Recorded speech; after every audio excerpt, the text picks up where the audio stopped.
On page 23, the staff categories: drivers in State House 170, gardeners 87, cleaners 82, waiters and waitresses 77, cooks 59, housekeepers 31, mechanics 30, chefs 15, motor vehicle attendants 15, room attendants 15, police officers 12, catering officers 11, stewards 11. I don't want colleagues to lose the point I am making. I am showing you the allocation of the budget. 27, debt servicing. 12 trillion we are spending on ourselves.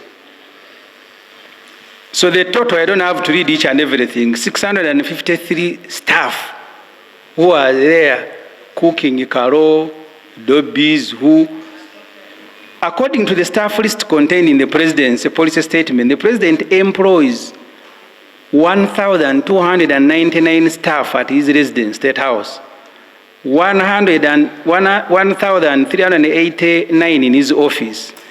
A further 285 positions have been cleared for recruitment next financial year. The recruitment will bring total president workforce to 2,973. This is bigger than 2 secondary schools. You now come to RDCs, because you see, this is important. When you pass a budget, you are also passing and approving recruitment plans. These documents have recruitment plans. If the committee doesn't want to report on them, the main committee, it is unfair to stop others from reporting on it, because you're not only approving budgets, you are approving recruitment plans. We now have 657 RDCs. Remember, the Constitution, I don't have to read this, says there will be an RDC per district. I don't know if the districts have now grown to 657. I will go to Morago Referral Hospital to compare. Send these documents, but I'm going to check and find out what the status is. Actually, I thought I had done that. Thank you. Honorable, I'm a tourist in Kampala. Yes, we are all tourists. Thank you very much. Madam Speaker, I want to pick out the issue, for example, of coffee. We are investing a lot to process our coffee, but if you don't develop the internal capacity, the market to buy coffee, even to say a developed country, you see with the amount of intake of coffee they do. I've just learned recently that Ethiopia, which is ahead of us, for example, consumes 50% of their coffee production. But for us, we consume less than 10%. So the coffee we make, 90% is for export. So the point I am making is, even when we think of agro-industrialization, we should think whether we have the purchasing power, whether we have developed the capacity to be able to deal with that. The third one, briefly, is about the economic pillars. Unemployment, balance of trade, debt to GDP ratio, our reserves, etc. In Uganda, if a government advertises for a job, people are more attracted to work for the government than for the private sector. I can give the example of lawyers. The amount of lawyers applying to join to be grade 1 magistrates, senior lawyers, shows you that the economy is collapsing. A developing economy, the one growing as stated by government, is the one that attracts more into the private sector employment. Thank you. Lastly, I want to point out that this entire budget is a corruption-led budget. The Honorable Semujju has done good justice in pointing out the areas. When you examine the items proposed to this parliament for financing, and he listed them, donations, corporate social responsibilities, and etc., it's just money we are passing for people to enjoy. I would rather support that these monies are allocated, for example, in education sector. If you go to Kwarikwar sub-county in Bukedea. Kwarikwar is okay. Don't put it there. We have no problem. Yeah, just because we are provided. No, we don't have a problem. Because now we are provided for it. No, we don't have a problem. In Kwarikwar. Okay, let me now mention another one. You say in Otuke. Okay, no, I don't know about Otuke, but in Etek, in Wiudiek, we don't have seed secondary schools. So my proposal is we go back and review. Dr. Yume. Members of Parliament are called to fundraise for constituents. One of the intentions to commercialize agriculture was to produce on large scale commercial agriculture.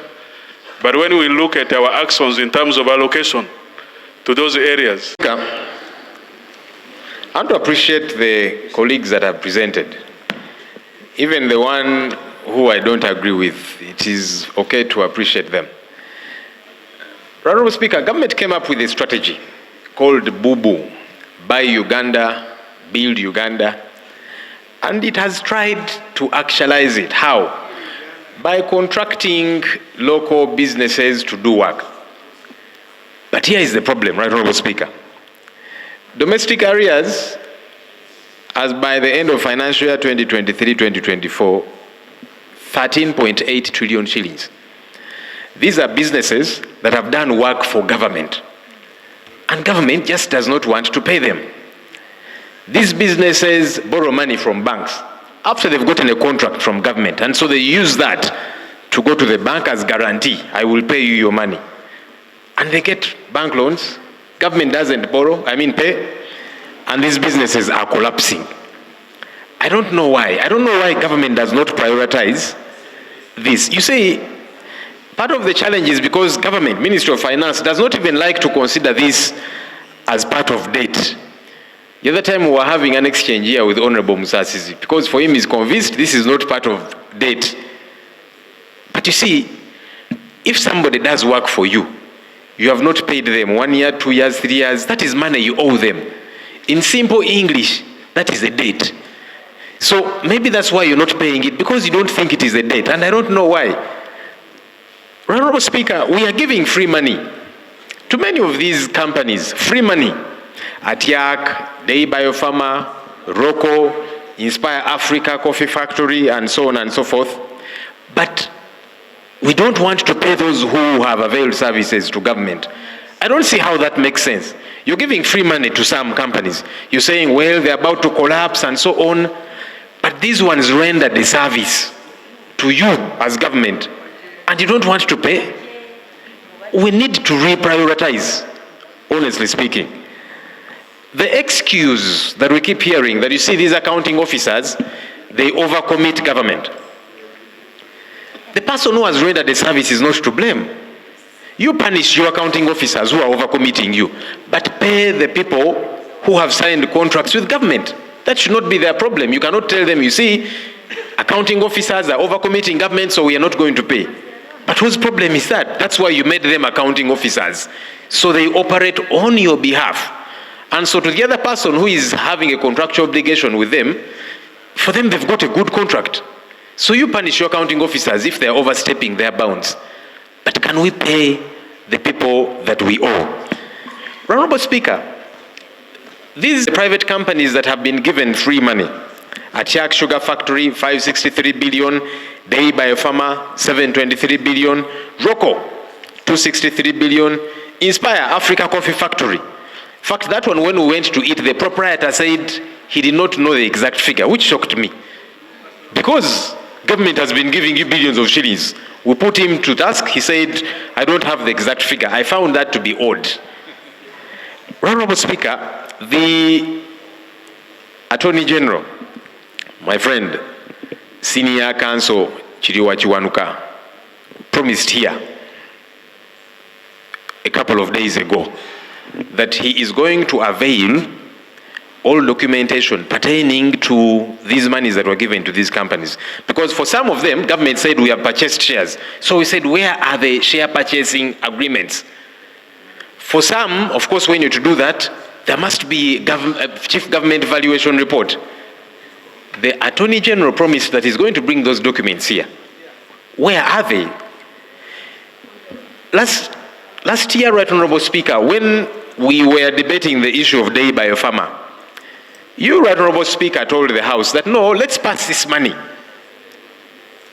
Afterwards, government will bring the agreement, because our concern was that, number one, there is no agreement. Number two, you've not valued the company. How do you buy shares in a company that you have not valued? And then they came here to us and said, let's pass the money. And we pleaded with you, Right Honorable Speaker, and said, let's not put the cart before the horse. You said, no, the money can be passed. The agreements will be obtained. Where are those agreements?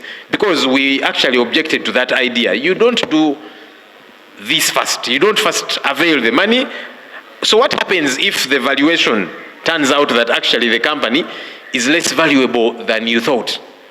That's a problem. I hope that the Attorney General can make good the promise that he made. Honorable Speaker, as I begin to wrap out Lubowa Hospital, and you have promised to go with me. I'm actually going with you. Because the last time I went, I was denied access. The last time the Minister of Health, who is supposed to supervise that project, was denied access. Honorable Lob. Yes, right. It was dangerous for you because the construction was still at the... Oh, really? The debris would fall on you, but now that we are in the final stages, we can go. Actually, Right Honorable Speaker, it's more dangerous now because they are putting up a shell. The other time there was nothing. So there was no debris going to fall on me and my colleagues. But anyhow, Honorable Speaker, we have injected now 774 billion shillings into Lubowa Hospital project. You see, as we kept complaining, they began to put up a shell structure. And when you're passing by the road, you can see a structure there. But Right Honorable Speaker, this 774 billion shillings has got to be fully accounted for. I hope that there will be an audit, because that shell structure cannot account for 774 billion shillings. So we need to do a proper audit. I am glad you're saying we are going to pay a visit there. I hope they will not tear gas our Speaker. Those people are not easy. No, they will not. But importantly, Right Honorable Speaker, we need to order an audit. 774 billion shillings. What has it done thus far? Because that is money that has gone. Each time they come here, they ask for more money. Money for supervision, money for what? Can we have a proper audit of this money? Finally, Right Honorable Speaker. Of the new administrative units in terms of the allocation of money for roads. And Thank you, Right Honorable Speaker. Right Honorable Speaker, I wish to express my gratitude to colleagues for supporting us in this budget process since September to date. Madam Speaker, arising from this debate, I wish to respond as follows. One, the leader of opposition raises a concern about escalating domestic arrears. Whereas it is true that the domestic arrears stood at 13 trillion as per the Auditor General's report, we offset this. This included the obligation by which we offset, and the balance remained 5.2 trillion. When we remove the budget for this year of 1.4, we remain with 3.8, which we plan to settle in the next 3 years.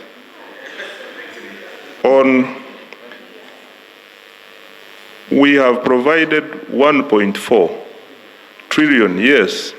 This leaves the balance of 3.8 trillion, which we plan to settle in the next 3 years. Madam Speaker, this is over and above the 600 billion which we have provided under Ministry of Works to settle the outstanding certificates. On Lubowa, also from the leader of opposition, what has been released is part of the project cost which was approved by Parliament. There is nothing we are doing in Lubowa which was not approved by this House. I know that the project initially faced challenges, but as the Speaker has stated, the project is now moving steadily, and there is no expenditure we are making at Rubowa which is outside the project cost. Madam Speaker, on electricity, I wish to inform the House that the budget under Ministry of Energy is increasing by 115 billion for financial year 2025-2026 compared to this financial year. Madam Speaker, I think these were on parliamentary commission budget. I will respond. No, I will not respond. I will present a report on Tuesday as you have guided, Mr. Speaker. On the ambulances, it is true that in this budget, we have not been able to make a provision, but we are making a project.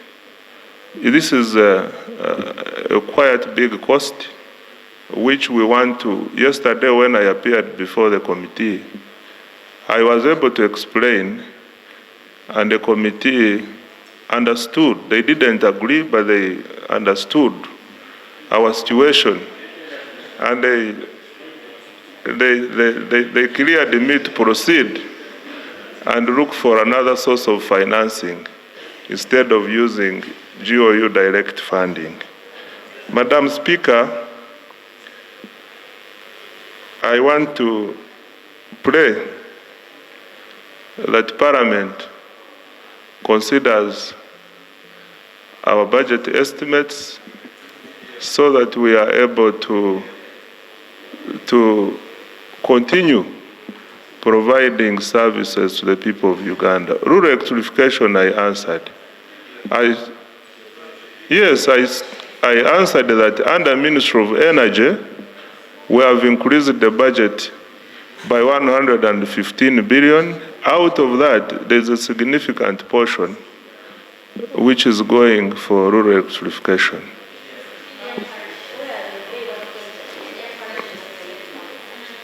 The Ministry of Local Government can answer that. For me, I can only respond to the extent of the coded parishes which are in the system. The rest of the new parishes, I am not competent enough to respond to that. 332 UBOS reports that 98% of the country is still relying on rainwater for agriculture production.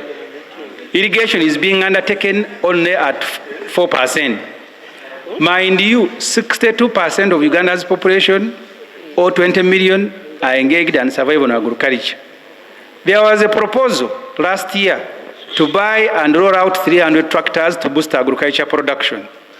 Mr. Museveni ordered this parliament to remove money for tractors. It had allocated last year, and you remember who we gave it to, Magora. The amount required for these tractors, 300 billion. The vice chair here was very happy that this is the best budget.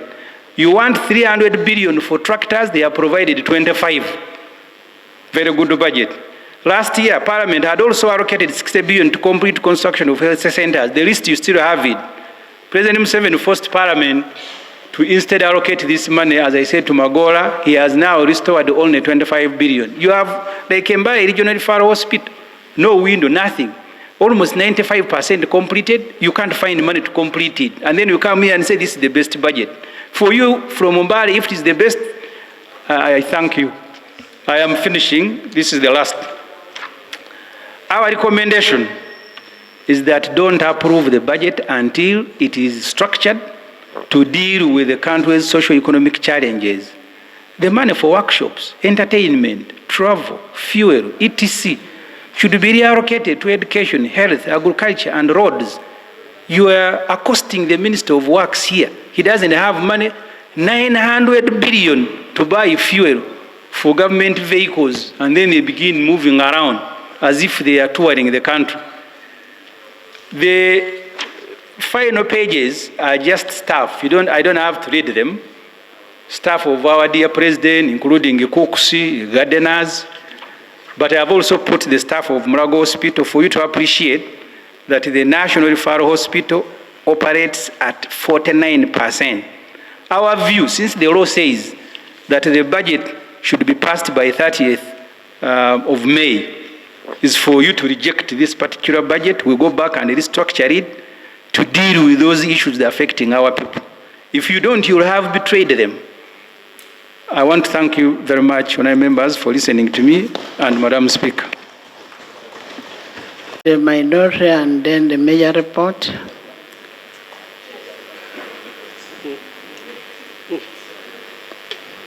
Yes, Honorable Silas. Right Honorable Speaker, I want to thank... And honorable members, I want to remind you, you debated this report when you brought BFP and ministerial statements, and I want you to be sensitive that we must handle this process and finish. I'm giving you just 1 minute. Right Honorable Chair, thank you for the 1 minute. I chair the Watch Forum. My concern is about the so many villages in Uganda without even a single... Discuss the figures, but we also discuss other issues that inform the budget. Please do. So for that reason, first, I want to fault the government budget strategy. We are so good at coining terminologies, full monetization. Full monetization supposedly means that when you go, you find people with money, full in their pockets or in their banks or somewhere. But what do you find in Uganda? Full poverty. You say higher income at household level. The budget strategy. What do you find at household level? From the UBOS report, people are more poor. You talk about market access, but we are here crying about people who can't sell their sugarcane, can't sell their tea, can't sell their milk. So the first issue is, are people in government really thinking, or they just go to the dictionaries and pick words and then they give the minister to come and present here? These are the realities we have to check. Secondly, if you are talking about now the strategy itself, agro-industrialization and tourism, I want to fault government for thinking that tourism is national parks, tourism is watching animals. When we apply for visas to visit some of these countries, which visa do they give you? A tourist visa. If there is a place in Uganda that requires support for tourist development, it is Kampala. Because everyone comes to Kampala for a visit. It is the urban centers that we have. So the facilities within the urban centers where people come to see. In Lira, for example, Lira City, we have tourists who come from Agago. We have tourists from Abim who come on a daily basis to visit Lira and they go back. And there are so many tourists who come to Kampala for this visit. So the point I'm raising is we should depart. What is it? No, let him. Yes, and I finished the rest are just annexes. According to you, boss, 62% of the entire population is in agriculture. This percentage means 28 million people are still surviving on agriculture. 5.6 million families share a room each, have no toilet. According to the census, there are 10.6 million households in Uganda. The average size of a household is 4.2 persons. According to the census, 53% of the households in the country sleep, 4 people sleep in one room. In Karamoja, it is even worse. It is 70% of the households that are sleeping in one room dwelling. So families have one room, that's where they sleep. According to the UBOS report, 7% of Uganda's population is without a toilet facility, still engaged in open defecation. Open defecation in Karamoja is at 60%, according to UBOS. World Health Organization's underpins safe disposal of human waste as one of the key measures to reduce diarrhea transmission. Only 4.7 million households had improved sanitation facilities. As many as 6.5 million households are still using firewood. 20 million Ugandans food insecure. The Bureau of Statistics on page 356 of their report notes that 20 million Ugandans are moderately or severely food insecure. This is 4 people in every 10, representing 46% of the entire population. Again, Karamoja is worst hit, with 63% of the population suffering from food insecurity. It is followed by Teso, The chair of the committee is from Teso, the vice is from Karamoja. It is followed by Teso at 50% and Buked also at 50%. Also the reason is not very difficult to find. Those agreements, valuation reports and so on. But also we have consistently been asking for a clear modus operandi from government on bailouts so that people get to know this is the channel, this is how I reach out to whoever for a bailout. Because if that does not happen, then it will be friends, relatives, in-laws, outlaws of powerful people in government that get bailout. Because many people, for example, suffered through COVID. Businesses closed, some are still grappling with loan challenges, and so they also would want to benefit from a bailout. Where do they apply? Thank you. Mulago operating at 49% human resource capacity. In this report, we compare Mulago National Referral Hospital and State House, President's Office, staffing levels. Both State House and President's Office employ 3,000 staff, while Mulago has 1,308. Total number of staff required to run Mulago is 2,649 members of staff, but only 1,308 have been recruited, which is 49% of the total requirement. Mulago needs 1,338 staff to operate at full capacity. The list below shows the critical staff missing at Mulago Referral Hospital. I don't have to go through the whole list, but you can see. This is where all of us go when we have problems. There are no staff, there are 90 cooks. Deliberately, I think the ones who uploaded did not put, but I wanted to summarize so I don't take a lot of time. This picture, if you're able to see, you have tens of children eating from the same container. And then you have our head of state picking food from a banquet, from a buffet. This is how I have summarized PDM. Thousands of people are eating from one container. The rest have a buffet. So the ones who are enjoying a buffet are telling these thousands eating from a container, why are you not getting satisfied? He has now gone around inspecting. So you are on a buffet, picking meat, picking rice, picking chicken. And these ones, you have given them kaunga, all of them, you are asking them, why are you not getting satisfied? That's the economy of Uganda. 12 trillion is being spent on less than 1% of the population. And then you send 1 trillion and you're asking these people, why are you not getting wealth?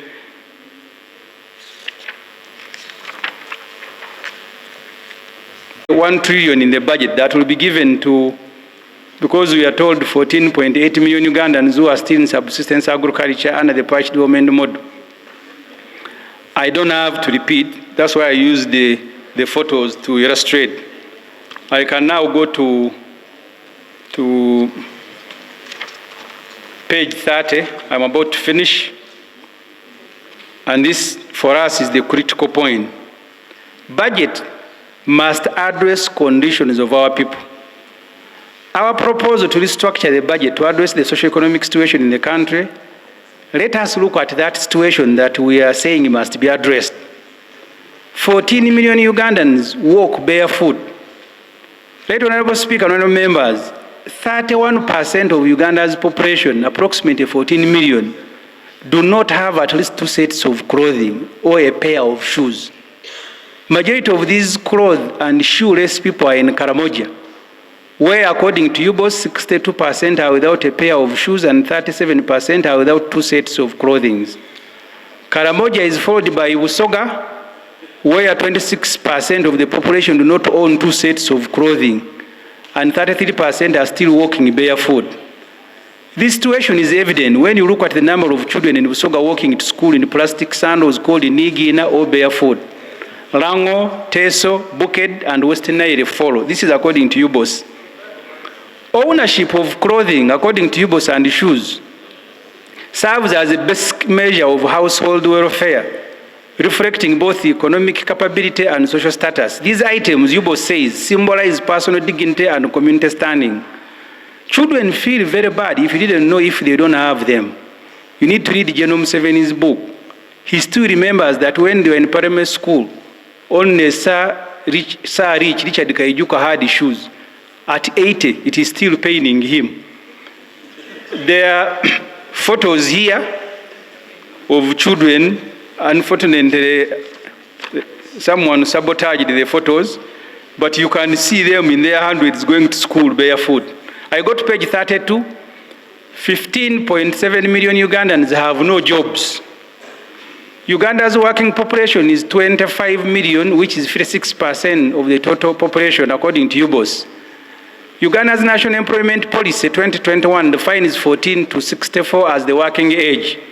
Only 9.4 million of these 25 million are employed, according to UBOS. This simply means 15 million people are without jobs. General Tibohabu on Labor Day stated that 1.4 million people are working in factories, 3.6 million in agriculture, 5 million in service, 46,000 in ICT, 408 in public service. Of course, President Museveni figures are exaggerated because the Auditor General, after head count, quoted 396,000 as the number of public service figure. The National Bureau of Statistics on page 162 of the census surprisingly quotes 13% of the working age as the number of the unemployed. This percentage of 13% actually means 3.2 million people and not 1.2 million as they put.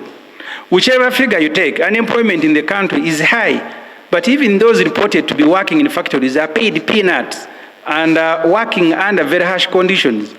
Among the youth aged 10 to 30, numbering 10 million, only 1.6 million are without jobs. That's why younger people are restless. The solution cannot be abduction, court-martial, and prison. The solution is to look for jobs for them. Only 2.7 million Ugandans own bank accounts. We are told we are being moved into money economy. Maybe they will put us on trucks and drivers there. Only 2.7 million own bank accounts. On page 171 of the census report, UBOS reveals that only 2.7 million Ugandans own bank accounts. The bank account ownership gives a fairer picture of who really is working and is in money economy. Both government and private sector pay through banks and are required by law to remit workers' savings to NSSF or various pension schemes. If only 2.7 million people, which is 10% of the working age, own bank accounts, it means many Ugandans are casual laborers. Bank of Uganda in a 2022 financial capability survey found out that 49% of Ugandan employees are paid 150,000 and below. Those paid between 250 and 150 are just 33%. People who are paid $500,000, between $500,000 and 250 are 11.1. Those who are paid between $500,000 and $1 million are 5.7. The Ugandans who are paid a salary of more than 1 million are just 0.9% of the population. That is the money economy for you in our country. 28 million Ugandans still using firewood for cooking. According to UBOS, 28 million people are still using firewood as main source of energy for cooking. This is 32% of the country's population. This affects the environment adversely and a source of ill health. 89% of the population is using firewood and charcoal. In Karamoja, 56% are still cooking in open space. The chair who presented the report said this is the best budget. Of the 10 million households, only 25 are using electricity for lighting and 28 are using solar. 5 million Ugandans ride borders. According to UBOS, bicycles remain the main means of transport in the country. At least 20% of the population, roughly about 9 million people, own bicycles. 12%, 5.5 million, own motorcycles. 3.9, which is 1.8 million, own vehicles. What this means is that we are a border and bicycle economy. 14 million Ugandans in subsistence economy. According to the census, 3.5 million households, which is 33% of the total 10.6 million households in the country, are still engaged in subsistence economy. This is 14.8 million people. On your budget for financial year 2025-2026, those in favor say and the contrary nay. The ayes have it. Item 5 on You're the going order to paper. hurt yourself by making all that noise. Item 5 on the order paper. Motion that the House resolves itself into a committee of supply for the consideration and approval of the estimates of revenue and expenditure for the fiscal year 2025-2026.